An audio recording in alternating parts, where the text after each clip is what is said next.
Hi, good afternoon, everyone. I am your host, Pamela Ramcharan, and I welcome you to El Gabon News and Media's special presentation, Budget Talks. Now, the 2021 fiscal package is due to be presented by Minister Colm Imbert, that's the Finance Minister, on Monday, 5th October in the House of Representatives. And we will be discussing, of course, the education sector. And joining me today is TTUTA President, Mrs. Antonia De Freitas. We will be discussing not only education, but the state of education in TNT at this time, particularly with the COVID-19 pandemic. And of course, Mrs. De Freitas will also weigh in on the upcoming budget and what TTUTA believes government should do to, of course, improve the sector, and particularly in light of COVID-19. So at this time, I want to say welcome and good afternoon to Mrs. De Freitas. Good afternoon, Pamela. Good afternoon to your listeners and viewers. Thank you for having me. And it is indeed a pleasure you accepting our invite to join our discussion here to talk about the education sector. Now we're going to go right into it. Of course, a lot of anticipation of what is to come. And first of all, Mrs. De Freitas, talking about the state of the education sector as it is now, particularly in COVID-19, you would have been experiencing, with the education sector, the schools are now closed. And basically, we've moved from having that physical interaction to this sort of interaction, which is a virtual interaction. And tell me, how has that been? What has that experience been? The transition from the physical space, from the school environment to the virtual domain has been a challenging one for educators, parents, and the students alike. When schools were closed, when the national shutdown was declared in March, what we had teachers engaging in at that time was a voluntary process of emergency remote teaching. Of course, at that time, we were mindful of the limited availability of devices, challenges with connectivity, restrictions in movement, and so forth. Fast forward to preparation for CXC and SCA examinations. We had teachers going into schools. We had students who recognized that there were still challenges with their preparation for these high stakes assessments. And as we have seen with the results put out by the CXC from the CSEC and CAPE examinations, that there are certain anomalies and discrepancies which will be reviewed. When we look at what has transpired over the last 3 weeks or so in terms of the emergency remote teaching for term 1 of the academic year 2020-2021, we recognize the challenges have persisted. Teachers have been out to work, teachers are reporting for duty and are engaging the students in whatever modality they would have agreed upon between the teacher, the parent, and the school administration. Challenges of connectivity and the devices still remain. There are many students who, despite pleas by TTUTA and the Ministry of Education and other sectors, still remain without devices. We have in many instances, for example, of families with more than one child, school-age child, and therefore you need to have more than one device because at some point in time, there will be some kind of synchronous connection between the different class teachers and the respective students. So that is posing a challenge. Of course, the internet providers never catered for this kind of traffic on a daily basis on the internet systems. You find that classes will drop, things will be suspended because the bandwidth is low. We also have the issue of preparation and distribution of printed resources. Now, that was an alternative that the Ministry of Education offered to parents and educators in the absence of devices by some families. But ironically enough, I just came from a tutor segment a few minutes before this, where we were talking about the dangers of having these printed packages dropped off and picked up by parents. The medical practitioner who was speaking to the group of educators indicated the virus can stay on the paper or on plastic for as long as 4 to 5 days. Good. So simply saying we drop off a package today and you pick it up tomorrow, the child does the work and they will drop it back the following day, it's not going to work. It's not acceptable. There must be a time lapse, therefore, based on the advice we are getting. There must be a time lapse between when the teachers leave the packages for the parent to collect, when the parent picks up the package for the child to do the work, and there must be a time lapse as well when the parent drops off the package and the child and the teacher is able to correct the work. So it says in that particular context that the delivery of the curriculum is really stymied. The child is restricted in terms of what he or she can do. The other concern that we are facing right now is that of contact time, that of screen time. Now, on any given day at the primary school, you go from 8:30 to 2:45, 3 o'clock. At the secondary school, anywhere from 8 to 2:15. And your periods are divided accordingly with your lunchtime and your break time regulated by the school day. What we have happening is that many of us expect that that kind of operation will translate into the virtual school day, and it simply cannot happen. The Ministry of Education has advised, or medical practitioners have advised, that the screen time, the time children spend in front of the screen, is limited based on particular age groups. Likewise, the time adults would spend on the screen, in front of the screen. So we cannot expect that in the first instance, the teacher would be engaged with the student in front of the screen from 8:30 to 3. That definitely cannot happen. Additionally, we have to factor in the issue of the teacher's time for planning and preparation, as well as correction of previously done work. That is screen time for the teacher as well. And what you find happening now, Pamela, is that teachers are doing that outside of school hours. They are being forced to do it outside of school hours. When I look at what is happening with the youngster in my household, the teacher posts work in the Google Classroom, 2:30 in the morning, 4:30 in the morning. So it and this is after he of course has done his research and done his planning for the curriculum delivery. So in discussion with the Ministry of Education, TTUTA has made certain proposals for adjustment to the issue of screen time, to the issue of synchronous delivery, where you will have all students in the online classroom. We have proposed adjustments to the amount of content that is to be delivered during this virtual engagement.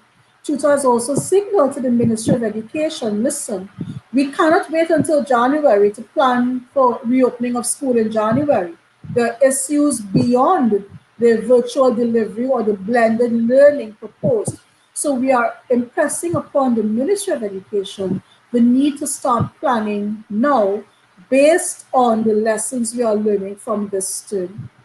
All right. Now, Mrs. De Freitas, you mentioned there something noteworthy, and I believe that I would have also been hearing that concern with regards to the screen time, with regards to the lack of devices. Even there are some children, when it comes to internet services and their connectivity, they basically do not even have internet at home.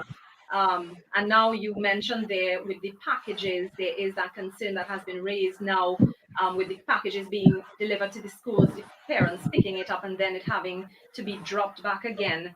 And the possibility of that the COVID-19, of course, still being passed on via those packages and stuff like that. Now, even as we are anticipating the budget that's coming up tomorrow, and usually education gets the biggest chunk of the budget, or the biggest allocation usually goes to education. Now, even as we look, or at least going forward, Mrs. De Freitas, and you have identified many challenges there when it comes to this shift in the sector, this shift in terms of the teachers and of course the students and parents, because it seems that everybody now is involved in education more so now than what it was before coronavirus. Because of course you have parents being forced to spend time and be with their children, spend more time in helping them to navigate this virtual platform, to spend time doing their homework and things like that. But going forward, what particularly, what to you would be the most important announcement or expectation when it comes to the budget? What would that be for TUTA? And I mean, I mentioned many things there, but what is one of the biggest things that TUTA believes that government needs to do for the sector going forward?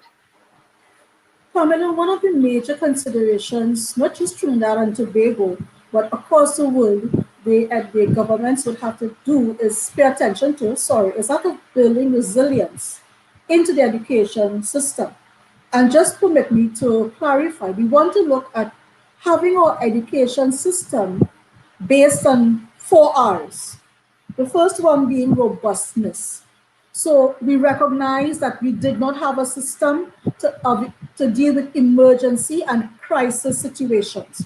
We did not have the structures in place. And we had to scramble as educators and the state to utilize television for program delivery, to have remote teaching, to provide devices. It means that we must have the funding, the systems, and the infrastructure to enable our education system to be robust enough to survive COVID-19, post-COVID, and any other situation that may arise. And this will not only be an education sector initiative. We recognize it will have to be a national initiative where various stakeholders must come together and pledge their support. For example, the internet providers. In some jurisdictions, internet providers have given educators and students concessions, either free Wi-Fi once you're identified as a teacher or student of this particular school. It must be a multi-sectoral approach to building robustness in our system. The issue of health and safety. Schools, when they were preparing for the SCA and the CXC's examinations, purchased the wash sinks, purchased the thermal scanners. But that was when we had limited student population. Can you imagine a primary school, for example, with 900 students on a daily basis going into the school, and all you have is 1 or 2 handheld scanners, and you must scan? Or is it that we expect we will not need to take that precaution going forward? So building robustness will allow, for example, the Ministry of Health to partner with education and say, listen, we are going to provide these devices, these support mechanisms to assist in preventative measures. We also want to look at responsiveness and resourcefulness.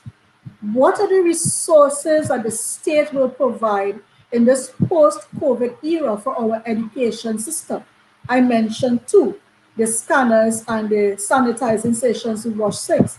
But we also need to consider our school plants, for example, which are at this time unoccupied by and large. So in that instance, you will have a measure of deterioration because of lack of use. It means, therefore, as we look at the budget, we are hoping to see adequate funds developed for, or proposed rather, for development of infrastructure and school repair plans. We are also looking at how we are going to recover training and development, and professional upgrade of teachers is important. Not just salary negotiations, which of course is critical, but teachers need to ensure that their jobs are really reflective of the skills and working conditions that we experience now at all levels. So a job evaluation, funding for a job evaluation for the teaching service is critical after 18 years within the education sector. The last one was done 18 years ago. Our jobs have changed tremendously. So salary increase is just one part of it. that job evaluation to show what the teacher now does is relevant to A, B, C, D, E, and these are the skills required. That's important for us as well. All right. And, training and development is one of the areas I was going to ask you about because, again, as you said, things have changed tremendously over the years and particularly within these last few months. And teachers, the sector having to scramble when it comes to changing from one system into another. And, because how much time really would they have engaged in training? I know some training would have been done prior to the reopening of school, um, but in terms of the capacity and for what is required now, training and development is very, very important. And because that's something that you touched on there just now about the teachers actually having to do that particular training. So I mean, that is something, again, as you mentioned there, we will of course have to wait on the budget to see what That the is minister, correct, Pamela. yeah, that we will That have is to correct. When you definitely look look at at that. teachers having to use technology and they have to increase the use of technology, we are not only talking about computer literacy. Our teachers are computer literate. What we are talking about is education technology, being able to develop content to deliver digitally, being able to do your job in that virtual domain. That is where we need to have serious training for teachers, but also sensitization for parents and guardians for them to understand the new roles and functions they have to perform. All right, and speaking to that as well, Mrs. De Freitas, talking about the training and development on the virtual platform now, everything is basically online, it's internet. Does this, in essence, mean when it comes to the policy that exists or the arrangements that exist when it comes to education, does it mean now that there has to be a reworking of that? Because it's no longer business as usual. Things have definitely changed. What are your thoughts? TUTA would not want, as a union, TUTA would not want in the first instance to agree to things that will change the working conditions for educators. We represent not only teachers, but we also represent principals, school supervisors, guidance officers, school social workers, curriculum officers, and we do have some members at the ECCE level as well. So in the first instance, as a union, we want to safeguard their rights. However, as a professional association of educators, we are mindful of the progression that education has had to make, albeit very suddenly and abruptly, as we treat with situations during this pandemic and even beyond. So one of the things we would want to collaborate with the state on, with the Ministry of Education on, is that of quality assurance, ensuring that as we do training and development, ensuring that as we do upskilling of educators, we are getting value for money, one, in terms of the content delivered, but two, our teachers, our education professionals are properly equipped to deal with situations that may arise in this particular environment. All right, and mentioned there about a multi-sectoral approach going forward, and as you're speaking, I'm thinking about, of course, we have the PTAs, we have the various bodies that are aligned with education. Is that something that is also being considered with TUTA collaborating with these organizations? Of course, as you mentioned, being a multi-sectoral approach. Is that something that is being considered at this time? Indeed, it is. And it is important that all stakeholders interact with the representative majority union, which is TUTA. So, for example, some months ago, when we were talking about moving towards the repopulation of schools in preparation for the examinations, TUTA met with the Association of Denominational Boards. More recently, we have interacted with our Principals Association, primary school principals, and the secondary schools principals. And we have constant interaction with the National Council of Parent Teachers Association and their personnel, both at the school level and at the national level as national tutor as a body. So the involvement, the engagement is continuous. What we would want to see, however, is that the other stakeholders, and by other stakeholders, I do not only mean corporate Trinidad and Tobago, I mean regular citizens, understand and accept that this is new for all of us. And there is nobody at this point in time who is simply sitting back and allowing these things to flow and just not doing his or her part. We want to dispel the notion that teachers are not doing what they have to do, because there's a lot of, to use a local word, there's a lot of bashing of teachers. And you know, Pamela, it's ironic that the budget is being delivered tomorrow.